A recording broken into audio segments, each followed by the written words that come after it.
What's up, everybody? Welcome to Gojo and Brandon Jr. That is me. With me, as always, on the ones and two, Brandon Newman. Brandon, how's it going? Happy Monday, sir. Great to have you with me. Are you okay? Did something happen this weekend I need to know about, or are you just taking as long to load as Love is Blind did last night?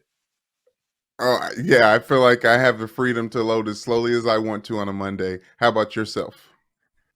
Man, listen, I hope we can upload faster than that because we've got a great show for you guys. As always, make sure you download, subscribe, rate, and review. Leave us a 5-star rating and check us out on the DraftKings YouTube channel under the Gojo with Mike Golick Jr. tab. NBA playoffs got going in a big way. We have got some actually interesting college football news that I wasn't prepared for. And we got to get into what went on at Coachella over the weekend. But Brandon, last night, I was fortunate enough to go with our friend of the podcast, Mina Kimes, who's going to join us tomorrow to do the full Love is Blind Season 4 reunion episode recap, because her and I were at the Love is Blind Season 4 reunion live viewing party. Now, we weren't in the live studio audience that people saw, if they've seen it at this point, from the reunion. We were in another room with a bunch of other reality TV show stars. So former contestants on The Bachelor and Bachelorette, Too Hot to Handle, I think some Love Island people in there, The Perfect Match that me, you, and Charlotte have talked about, all in a room, everyone being served drinks and small hors d'oeuvres, waiting as, for anyone that missed it, the about hour and change gap between when the live reunion was supposed to start and supposed to post on Netflix and when the world actually got it. And Brandon, me and Mina were so excited to be there. It was cool. She got invited, and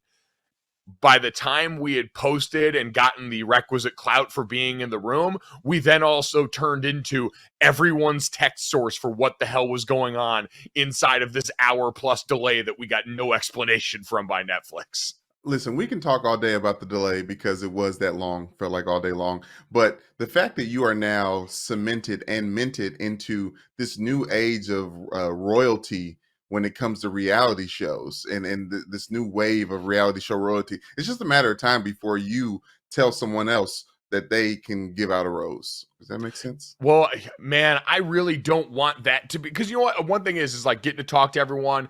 It was cool. Like, these people are all very nice, and you get an appreciation that they are just normal people, and that reality TV is a lot of editing and a lot of production and a lot of things that go into the bells and whistles. But it also reinforced I'm not about that life. I'm a watcher, not anything else. And so eventually, maybe like getting to host one of those shows, that might be the ticket, because getting to watch Vanessa and Nick Lachey host, getting to watch Jesse Palmer, who I work with at ESPN, host The Bachelor, that might be a little bit more aspirational. But man, it was wild being in the room, watching how everyone chose to use the hour delay. And it got to the point where by the time they actually got out, it was, hey, we're just going to show the live reunion finale for you guys, everyone in this room, and you've got to stuff your phones. This is embargoed, and if we see your phone out, security is going to come and tell you to put it away. And so at that point, we were now all of a sudden getting an exclusive when it came to this, as opposed to just watching it with everybody else. And so, you know what, honestly, the folks at Netflix, I'm sure it was a very stressful night in that room. They did the best that they could. They tried to find a way to make that enjoyable. They did finish us off with In-N-Out Burger, Brandon, which made me think of you in the room, as they were bringing out snacks there that we were constantly on the hunt for. So you would have been proud of that effort at the very least. Hey, there's an LA way to grease the wheels, and they know it's In-N-Out burgers and that fresh lettuce that they put on those things. And we're not going to talk about how you feel about them right now, because I think the important part is that you had a very special LA night, Mike, and it was very real, and all those reality TV stars all in one place. Like, I can ask for you, Mike, a lot of those people are single. Is love actually blind? Did you fall in love last night seeing any of those people? Well, no, because I mean, Love's definitely not blind, because all these people are also, one, taller than you would expect, and all very pretty, all very beautiful. Like, the guys are all extremely young. That was the other takeaways, especially on the Bachelor side. Mm. All of the guys, seeing people in a group in their mid-20s is humbling and reminds me how old I actually feel now. I would say the biggest takeaway is, honestly, getting to rock home with one of the gold chalices that everybody sees on Love is Blind. Like, I actually had some people ask me last night, and I guess I always take for granted that most people don't just live day to day in reality like me. The reason they've got the gold cups on Love is Blind is the continuity editing trick. They want to be able to cut up the film, Yes. and so they can't have you seeing the levels of the drink inside people's cup.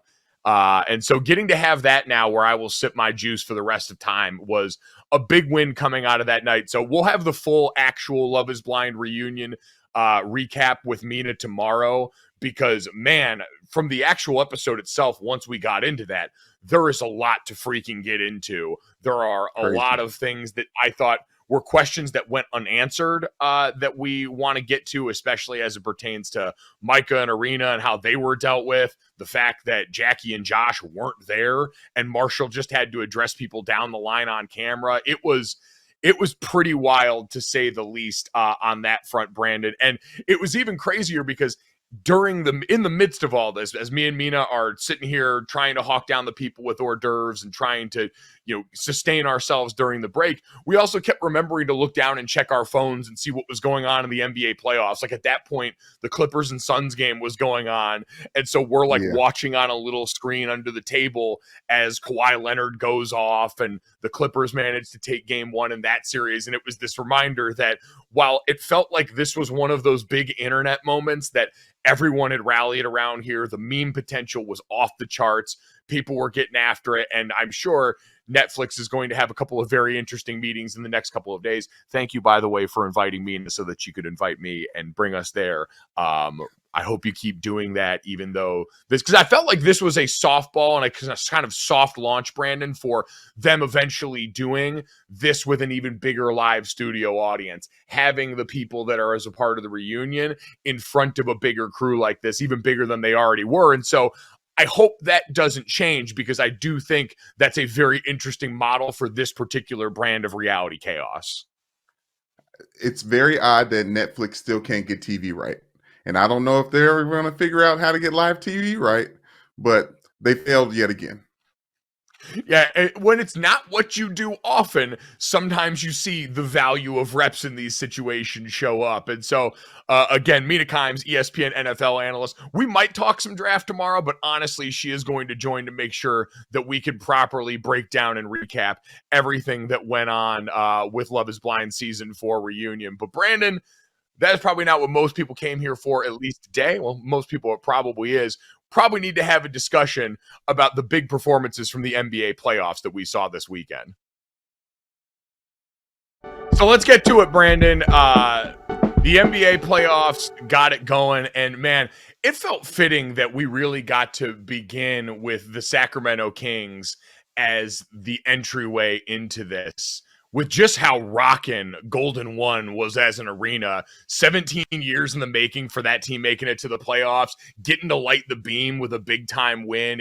That was genuinely cool. When you look for all the scenes in sports that make you nostalgic, that make you feel all the things that we love from like the ideal sports perspective, that one there and getting to watch De'Aaron Fox after the game light the beam for them was pretty freaking cool, right? Yeah, obviously 17 years, seeing the fans react. It was like when the Knicks finally made it to the playoffs again. It was like bing bong all over again. Just to see how many people there in that city in Sacramento really do care about the Kings. Where obviously, when a franchise is bad, it's easy to just throw it out to the winds. But they've been knocking on the door of good for a long time. But I'm glad that like Mike Brown and De'Aaron Fox and Malik Monk, like there's some last second pieces that fueled this last run for them, for the Kings. Yeah, it has been. And you met Mike Brown factor is a great one. Obviously, very nostalgic for him doing this against the Golden State Warriors, the defending champions, team he was a part of in assistance for a lot of that championship window. So had to be a pretty cool full circle moment for him. But we mentioned it last week. To have that performance and to get a win in that game on your home floor against the defending champions for a team that is coming into this still, I think, searching for respect. They've gotten a lot more of it because of how the regular season went, but we all kind of knew the looming specter of this NBA season was for teams like them, some of the other teams, the Grizzlies, who are going through it right now that we'll get to. It was about what were you going to do when you got to the stage. And so we'll see what happens over the course of a long series for them. But in game one, for them to be able to max out some of their role players, like we said, over 40 points coming off the bench for them, led by Malik Monk and what he did. Dominant rebounding performance from Domantas Sabonis, who's been doing that all year long, especially on the offensive glass. You need to, in the postseason, max out your role player performances at home. We've seen, I mean, anecdotally, going back, watching the playoffs, especially in the modern era in the NBA, where shooting is such a big part of it, so much is, can your role players get hot at home? That's why what the Lakers did was so off the wall this weekend, too. And so it kind of does bring up that question, Brandon, because on one side, you've got that awesome moment for the Kings, which loved that. Loved what they were able to do. And listen, Golden State's going to adjust. That's going to be something that they make happen. But you've got that on one side. You've got then the Lakers on the other side, as far as a team that came into their situation and managed to get a win, in their case, on the road. So you get LeBron James and company going on the road and managing to kick down the door on the Memphis Grizzlies, largely led by a performance, again, of role players, where normally you get that at home, and instead here you get Rui Hachimura and Austin Reaves having the game of their life in the same game and downing this Grizzlies team. And so now it's, I don't know, for me, Brandon, I'm much more confident in Golden State figuring out their situation and making that a long series, still potentially winning that series, because you saw a lot of the same things that have made them successful. On the other side, though, with this Lakers and Grizzlies series, Lakers fans are going to get ready, I'd imagine, to take irresponsibly today and in the coming week.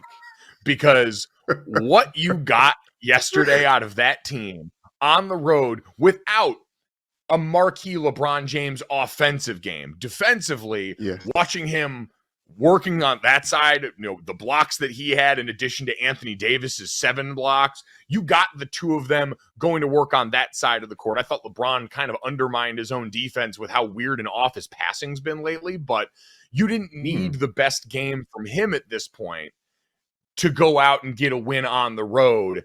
And to me, that should give Lakers fans a fair amount of confidence, because that's the hardest thing to do in the playoffs. I'd have a lot more confidence in them going out and winning the series, especially because now you got to worry about John Morant and the injury to him. John Morant going up, like he often does, launching himself headlong towards the rim in the middle of this game, came down and you saw braced right on his hand and on his wrist, and immediately got up in agony. You heard him yelling. He ran back to the locker room and wasn't able to re-enter the game. He had that hand taped up a little bit before the game, came back out on the court, and it was taped up even more. And you listen to John Morant talk after the game. This is a dejected dude trying to assess his place in the rest of the series. Tough, man, especially, with everything I've been through pretty much, this season. My main focus was to, be out there for my guys. Another, incident where, that's pretty much in, jeopardy. So, but I know, I'm going to do anything to, try to be out there for my team, be out there on the floor. It's pretty much, how much, I can tolerate. I feel like, I can go out there and, be somewhat myself. I'll probably play, but if not, I don't want to do anything to, hurt the team. Honestly, man, I don't know. At this point, not even surprised with, how my life been going. So feels like it's one thing after another. Back to back. I don't know, man. I'm just, pretty much numb to everything now. It's like I'm not even surprised. It's one thing after another. And you do feel badly for him, Brandon, obviously on the injury front here. When he says one thing after another, a lot of those things were of his own doing. And so that's probably worth repeating as he laments about what brought him here. But you can clearly see it's weighed on him. Like whatever brought him there, and certainly his role in it, it's affected him, because for him to be at that state as a leader of this team, there's going to have to be a lot of picking him up behind closed doors that goes on here for Desmond Bane and Jaren Jackson Jr. and the rest of these guys who know how important he is to this team. And the rest of those guys still went out. Like Jaren Jackson Jr. went off, had a game opposite Anthony Davis that they definitely needed for him to win. But Brandon, without John Morant, I can't realistically pick the Grizzlies to win this series. So Lakers fans get to start to wonder about how deep this can go, because every great postseason run means the ball's got to bounce your way. And sometimes that just means the other team dealing with injury in a way that you as the Lakers survive. Anthony Davis going out briefly in the first half with a stinger on his shoulder before returning in the second half and be able to finish that thing out. Oh, are you one of the people too that immediately started rolling their eyes and getting ready to attack AD when that happened? Getting ready to attack AD, Mike. He sat there after what looked like a non-contact kerfuffle, where his arm was linked up between, saying, "I can't move my arm. I think it's broken." And then he gets ushered off the court like Paul Pierce when he had Poopgate, and comes back out and has an amazing game, Mike. I am done with Anthony Davis in his dramatic, overzealous, like the mentality you should have in the playoffs is whatever Austin Reaves had. It was like, I will not come off this floor. This cannot happen to me right now. And Anthony Davis like, oh no, someone get the cast ready and get your autographs ready. I need everyone's signature. It's like, relax. But there is this bubble nature of whatever's going on with this Lakers run that I do believe in, Mike. I have to believe in, even without John Morant there. And let's not forget how good the Memphis Grizzlies were without John Morant this season. So they are a capable ball club, but the Lakers are just hitting on all cylinders. They really do look like one of the top teams in the West, and they need desperately a series like this to get their legs under them, to see what a 7-game series looks like when they have to win. Because as good as this team is, they haven't played together like this in meaningful time, the way that other teams in like the Warriors have. Yeah, well, and I mean, really, no Laker team in a while played together the way they did in this game. This is the first time the Lakers had 4 players score 20 or more in a playoff game since 1988, when it was James Worthy, Magic Johnson, Kareem, and Byron Scott. So yeah, this has not happened very often, and that's what Memphis is banking on, right? I heard Desmond Bane talking after the game, basically saying our game plan was to, and boy was it apparent, give Rui Hachimura those shots to hit from the outside. Now, they didn't count on him going 5 of 6 from 3 or whatever he ended up going. And they basically said, hey, if you're going to do that, we're comfortable losing that way, because they were going to send double teams in Anthony Davis. They were going to get the ball out of him in LeBron's hands and make other people beat him.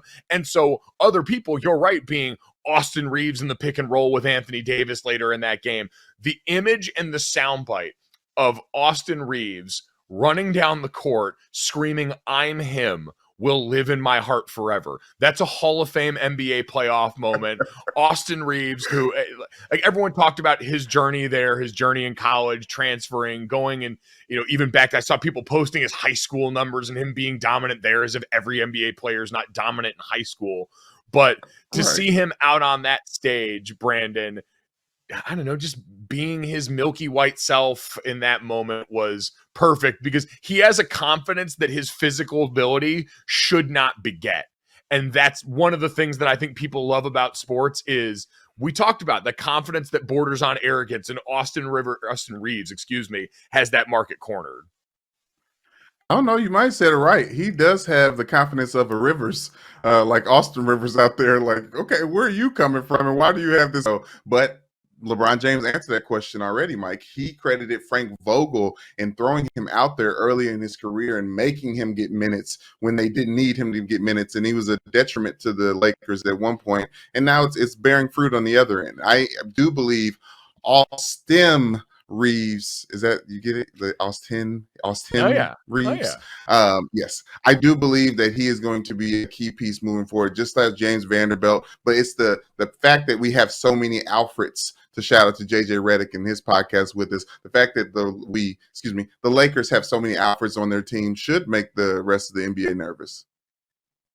It absolutely should. And again, I cannot stress enough to get that performance on the road from those guys, where you're not even in that home environment that, for whatever reason, tends to make role players especially step up and feel a lot more comfortable around there.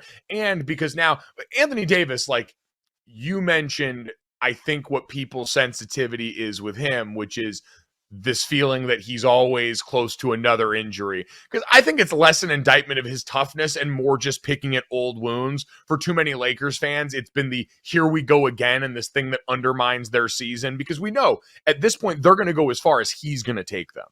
LeBron James is going to be able to step up. He's going to have some big games. But like we saw yesterday, Anthony Davis had a game where he had 7 blocks. His stat sheet was pretty remarkable, even if it wasn't a 40-plus point output. They won that game in large part because of the tone he set at the very beginning and then how he helped close the game with Austin Reaves and the way they were using them in a lot of the two-man action at the end. So he's the catalyst now. That's become abundantly clear for them. And so that was the worry. Like, once I saw it was a stinger, as someone who used to get one of those every other day, Lakers fans, he's going to be fine because that's not something that's going to keep you out long term. It just freaks you out because your whole arm is burning. And when he said, I can't move it, like, you can move it. It's kind of numb. It feels sort of weird. It's like when you get Novocaine at the dentist. And so going through that, like, he was going to be fine. And like Brandon said, because of the nature of the hit, he was going to be fine. But it's that reminder, and boy, oh boy, that whole first weekend of the NBA playoffs, between the John Morant injury that we saw, between Tyler Hero's broken hand, Giannis and his back that we'll get to, Paul George not even being available for the Clippers, it sounds like, for the entirety of Series 1.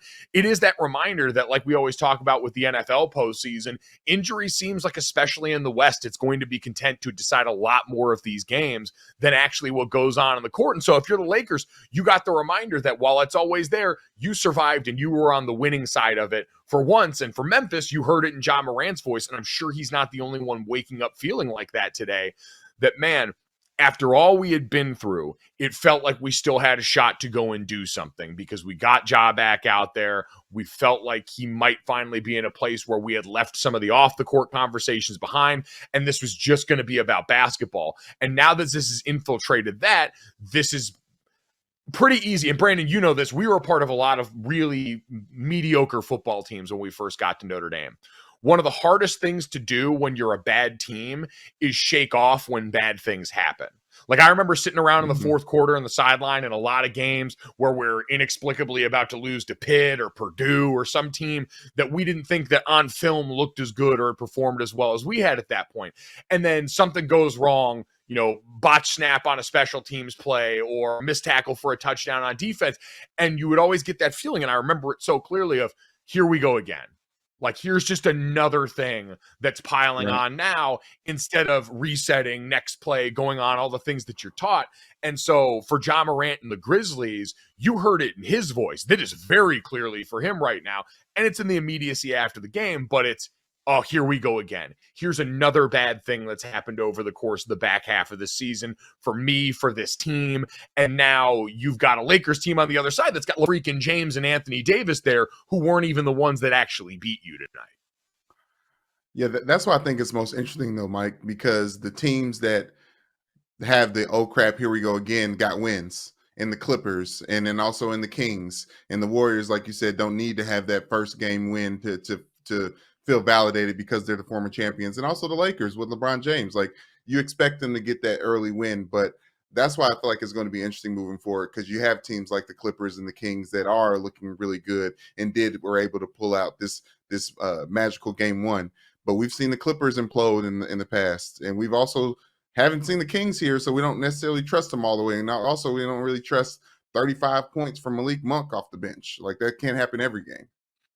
Yeah, no, and it's a great point of that happening at home too. And you had everything on your side if you were a team like Sacramento. You had all of that wind beneath your wings. I did see somebody ask too, what happens if you're in a plane and you get hit by the beam? Like, it's got to be a little bit unnerving to see that thing coming up at you if you're in the sky. I don't know what the airspace is like over Golden One. Yeah, it's they just been lighting that thing all like with no regard for anyone above them. Yeah, it's been 17 years, right? Yeah, 17 years. The advent of that beam is going to produce so many bad copycats in the coming years too, from other teams that are going to look to try and capitalize on that. Yeah. Oh, yes. God, it's so true. Now, whoever does the turnover chainsaw version of the beam will have my sword and shield forever. But in the meantime, everybody else, be careful with how wild you go with all of that coming up here. But Brandon, we mentioned some of the ones looming. The next part of the playoff discussion is we've got to ask the question about the biggest injury impact that we saw from the opening weekend of the NBA playoffs.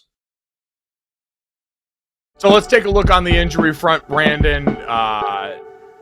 Really the most unfortunate part about this, because the NBA playoffs are kind of like a new season in its own right. And we always talk about beginning of the years, whether it's the NFL draft for that league, whether it's the beginning of Major League Baseball that we just saw.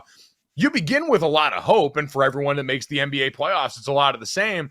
And for teams in Milwaukee, Memphis, and in some ways, we'll talk about parts of Los Angeles and Miami, the injury bug already showed up in a way that's meaningful enough to affect how you go forward. We've got Giannis, who went down in the middle of the Bucks game with what was called a back contusion at the time, who's going to continue to be evaluated for his status in game 2, that went out for Milwaukee, who dropped a big game in game in game 1 to the 8th seed Miami Heat, who lost Tyler Hero to a broken hand during that game. You saw him go down hard on that, try and run off to the locker room, be told, yeah, you can't run out right now because no one subbed you out, and go back out and actually attempt a shot with a broken hand that ultimately didn't go down.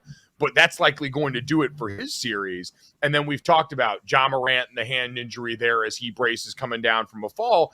And Paul George, who is likely, reported by ESPN, not going to be available for the Clippers at all through the course of round 1. Now, for them, you got the response of Kawhi Leonard going off for 38 and getting game 1 against the Suns, which was huge for how we've talked about that Phoenix team. But Brandon, if we're looking at the most impactful injury for the rest of this, I'd say, first round of the NBA playoffs, I would imagine it's probably the Ja Morant injury, just because I feel like they're a lot less able to, already being down Steven Adams and knowing how important Ja is to that team, plus factoring in that it's the Lakers as the opponent. I feel a lot worse about them holding up against that team than I do this Milwaukee Bucks team somehow being able to, with Chris Middleton and Drew Holiday, eke out a win in a tough series against this Miami Heat team that's also a little banged up right now.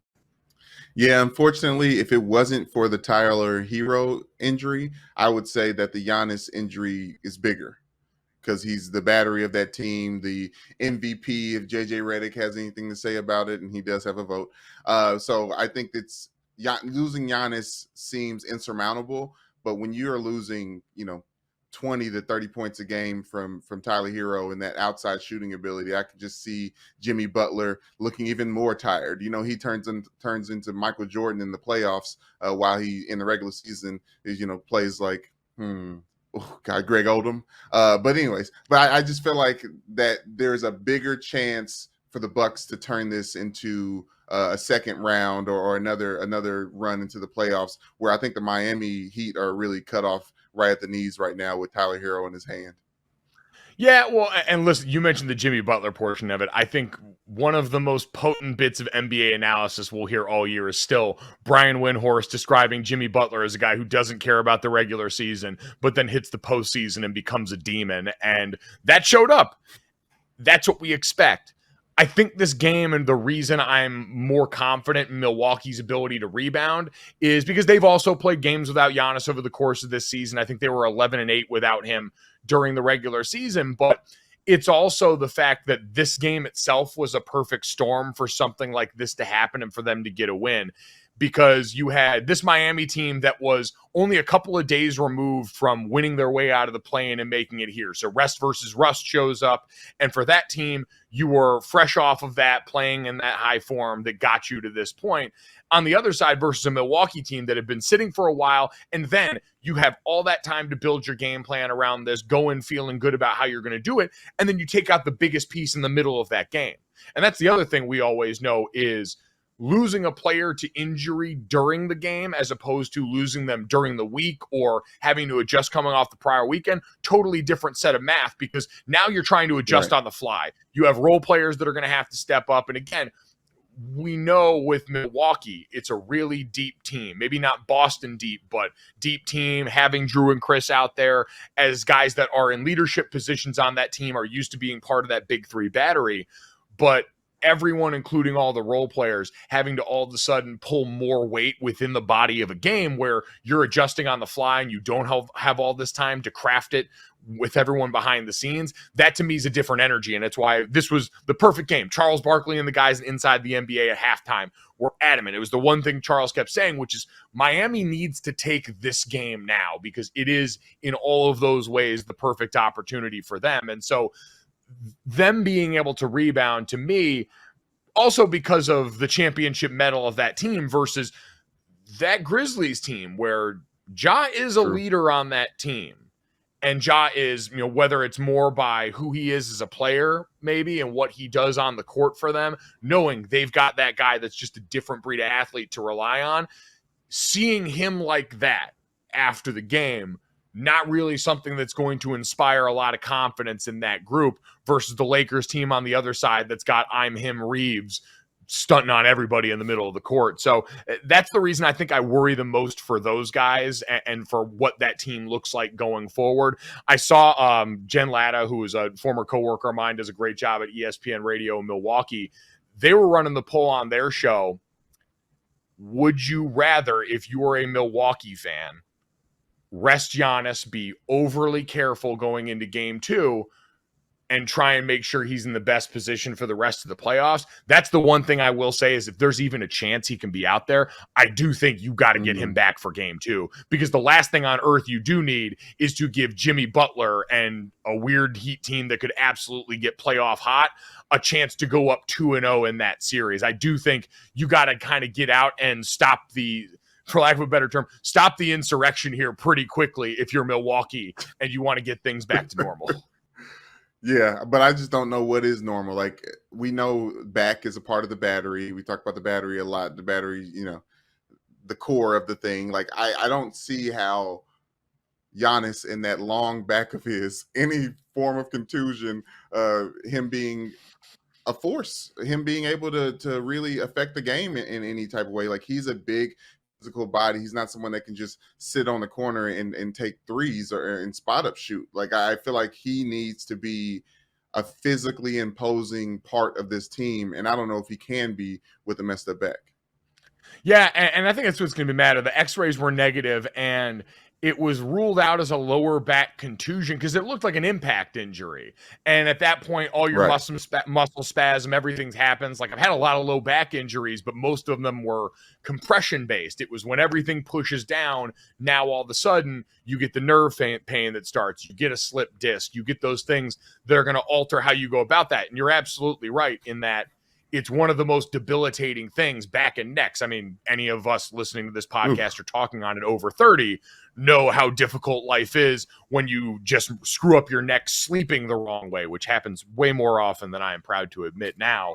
But for Giannis and what he's asked to do physically for that team, it is a great reminder that if it's a contusion and it really was just, hey, hard impact, almost like he got the wind knocked out of him there, wasn't going to be able to operate comfortably, but rehab plan can warm it up and there's not any actual structural damage to the inside of his back that they've got to work through. There's not anything that's going to start to nerve out on him.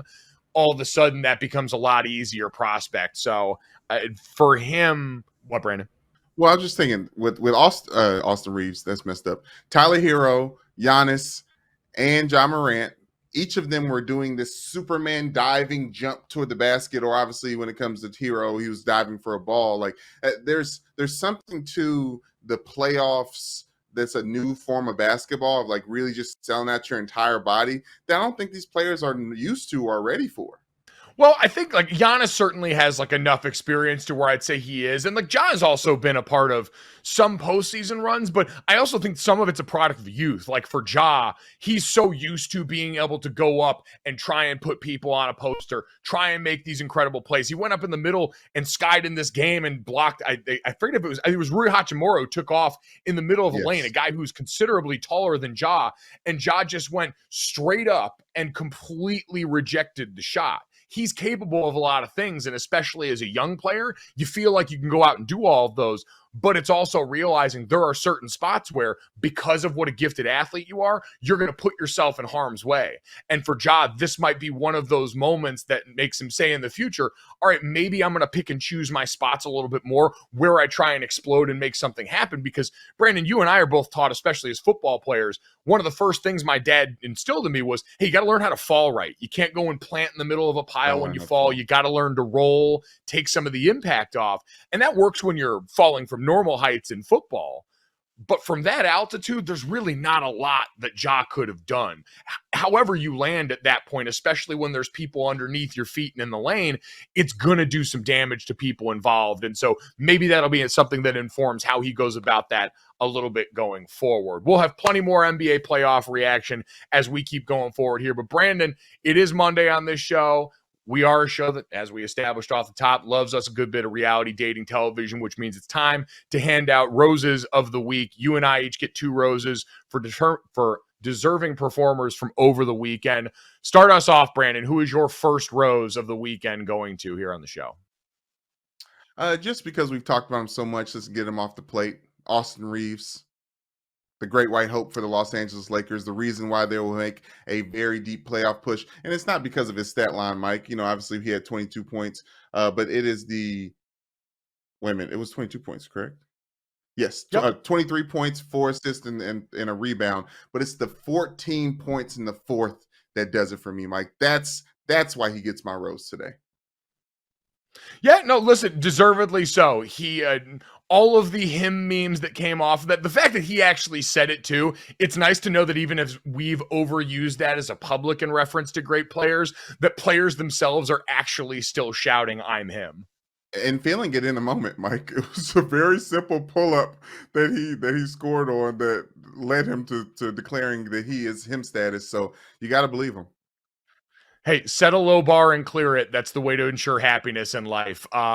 Brandon, my first rose actually is going to dip into college football here. John Rhys Plumlee at the University of Central Florida. So former Ole Miss quarterback transferred to UCF and said when he got down there, he told Gus Malzahn, I want to play football and baseball. And that manifests itself in an ESPN 30 for 30 worthy performance on Friday. He played in UCF's baseball game versus Memphis. He went 2 for 3 with a triple, 2 RBI, and UCF won that game 12-3. Then once it was secure, took a golf cart over to the football stadium where the spring game was going on. He's expected to be their starting quarterback this year, gets in the game and accounts for over 2 touchdowns in that performance. He got tweeted at by Kyler Murray, who told him play both as long as they'll let you. He got tweeted at by Deion Sanders, who was lauding his performance. Obviously, Deion, one of the greatest 2-sport athletes ever. So one of those cool things to see. They did a lot of day in the life footage behind him and took people through what had to be a very fun day for him, Brandon, to get to do something that unique.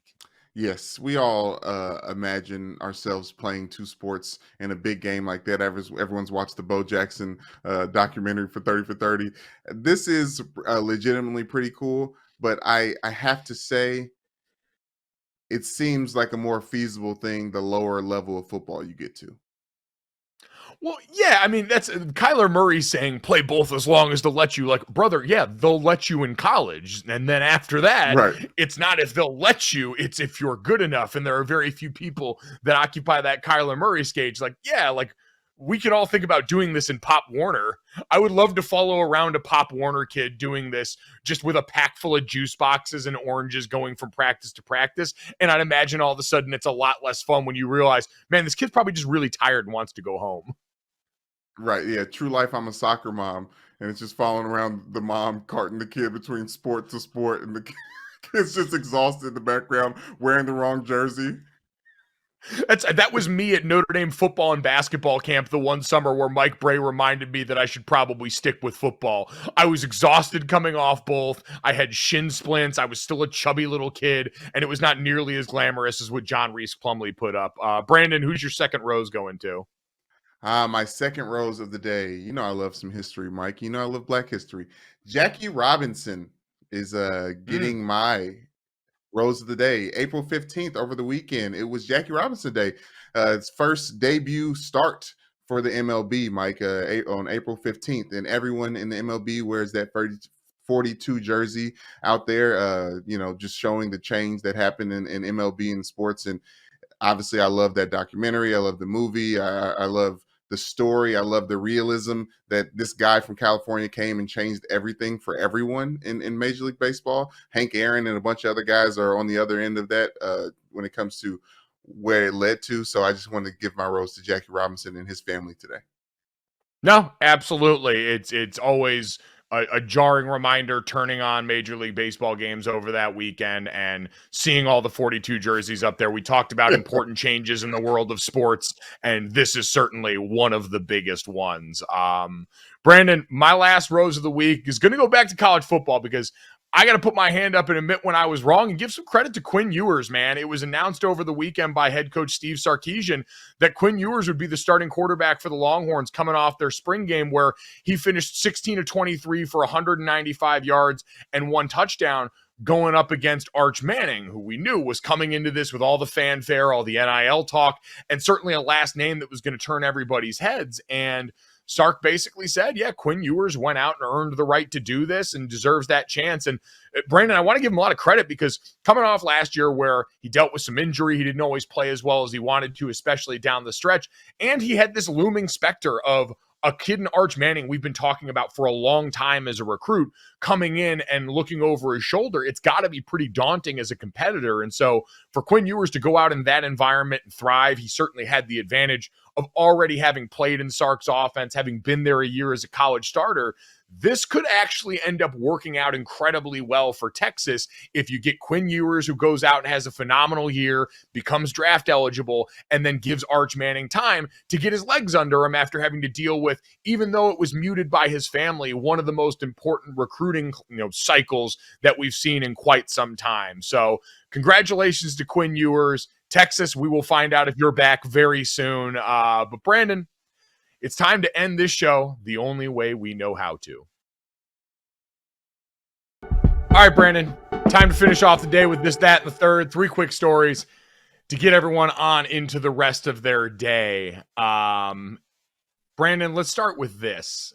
Because we mentioned some spring football in the world of college football, but we've got spring football in the NFL getting started now as well. Some off-season programs getting going for teams who show up. This is when the Mike Golick Juniors of the world would head out to there and get ready to get cut in training camp, go out, get some workout checks, hang out around the building, learn the ins and outs. You start to go through.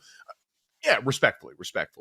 But this is where the off-season workout portions begin, and it's worth noting that now we start the clock for the New York Jets, who begin their voluntary offensive off-season workouts today without not only Aaron Rodgers, who they've basically said publicly they feel like is going to be their quarterback, and they're still working through that with the Packers, but also with their defensive tackle, Quinn Williams, who's another guy looking for a big payday. We've seen Jeffrey Simmons get paid this offseason. We've seen Jerron Payne get paid this offseason. So the D-tackle cash is flowing, and he wants a little bit of that. And so this is where you can start to, as a player, weaponize your presence to create a little bit discomfort and send that message. Not necessarily the case for Aaron Rodgers, but Brandon, one of your large brothers in arms, trying to go out here and get paid, and we support that because Quinn Williams was a freaking beast last year. I love it. I love every second of it, Mike. I believe in Michael Strahan's last run with the Giants, he sat out all offseason and didn't start the season until camp ended. That set the market for me. I was like, if you know what you're doing, then you clearly don't have to do any of this silly team bonding stuff, and you can get ready the same way that you know how to get ready in the offseason. It's the same thing with that quarterback that plays for UCF. It's like the reason people play baseball instead of football is because you can take your time away from football. Like there's a big part of football that is just wasting your time. That is so true. We've seen, and you know what? I think it's less so now because, and you especially hear this at the college level, so many coaches have knocked their practice times down to an hour and a half or 2 hours. I hear a lot of coaches talking about trying to get their meeting times down to like a half hour or 45 minutes, accounting for the attention span of young people. A lot of people want to make this a Gen Z thing where that's a generation that you need to hold their attention in a lot shorter bursts. But I think in general, that was always a struggle because in so many meetings, I remember, and I will not name the coach, but in the middle of training camp, we're watching film in our O-line room. and it's the dog days of camp. You're in these meetings for so long, like 45 minutes to an hour plus before practice. You have them after practice, and we're in this dark room, and normally the coach rewinds the plays, making corrections, going through. All of a sudden, like 3 or 4 straight plays just go right on through without anything happening or anything being said. And we look in the back of the room, and our coach has his head against the back wall and is out cold. So everybody realized we were probably in there for a bit too long. And so Quinn and Williams, enjoy nap time on your own time. Enjoy the payday that you are due and is coming your way. We're very much looking forward to it. Brandon, let's get to that. There's going to be a new James Bond. So they're getting ready to turn the page on this and get us a new James Bond. And apparently, as part of the way they've framed this to replace Daniel Craig, who's been in the role for a while, according to the Radio Times, longtime James Bond casting director Debbie McWilliams gave the insight into what they were looking for and said, basically, they're looking for an actor who will be a 30-something-year-old, relatively unknown man. Brandon, it feels like I got a shot to be James Bond. Like, if you want 30 and relatively unknown, I can be your guy. They said they tested with some younger actors. They didn't think they had the panache or the ability to kind of give the James Bond role what it needed as far as that poise and control. That feels like a perfect place for me to step in and be one of the first tattooed James Bonds that we've seen.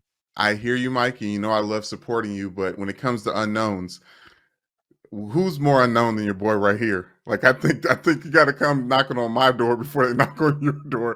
You might be one of those famous cameos that could be, you know what? You could be the scientist that hands me all my cool gadgets and gadgets. You know what? I would gladly play that role for you, Brandon, because I think what we're really getting at here, and listen, I saw on like Jezebel, they named a bunch of people that could potentially be up for this. Joe Alwyn, fresh off his reported breakup with Taylor Swift. It'd be the first time I've seen him act in anything. The guy who was Reggie Jean Page that we saw from the Netflix show, Brett Goldstein from Ted Lasso. Someone threw out Chris Pratt or Jeremy Allen White, which those are both way too well-known guys. And most importantly, not thick enough. We need a thick James Bond. And that's where I feel like pushing you as the James Bond candidate, relatively unknown 30-something-year-old male who also has some beef and some ass to him, is what the nation needs to heal now. We need a thick Bond. Yes, I mean, those 5-minute fight scenes of just running, and it's just unbelievable what you're seeing. Imagine seeing a Thicc King do those things. Like, it'll be that much more unbelievable. The amount of sweat in the movie theaters for this would be off the charts. So listen, Ms. McWilliams, call us. We've got ideas. But Brandon, let's get to the third. In addition to Love is Blind reunions and everything that went on this weekend in the NBA, we also had Coachella's first weekend finishing up. And a lot of fans got the disappointing news via YouTube that Frank Ocean was not scheduled to be a part of streaming of Coachella's first weekend. Coachella had really, I think, revolutionized a lot of putting their shows online for people that can't actually be out there at the festival so they can still enjoy it. And for Frank Ocean, who hadn't performed live, I think, since like 2012, this was a big deal to have him out there. And so you already had a very disappointed streaming audience on one side who wasn't going to get to see him and let people know about their frustrations. But it sounds like from TMZ, the reports of his set at Coachella were pretty lackluster.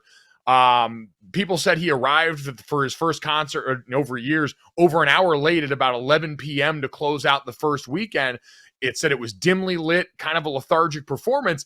And then at the end, approximately 1 hour in, apparently he just said, guys, I'm being told it's curfew. So that's the end of the show. And that's how he ended it. Brandon, the Stugotz is strong in Frank Ocean. And I have actually a fair amount of respect for a guy who knew he was going to get paid anyway, coming out and doing what he was comfortable with and then just mailing the rest in. Listen, we're used to seeing acts that we haven't seen in a long time get back on stage, i.e. Rihanna. But Frank Ocean is not Rihanna here. He is not a performer. He is a singer, and he needs a little bit of knocking off the rust, if you will. And I guess Coachella is going to be it.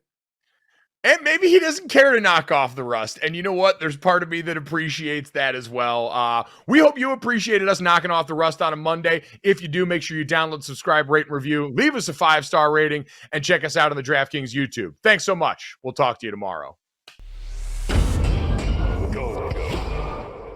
Boom. Money in the bank.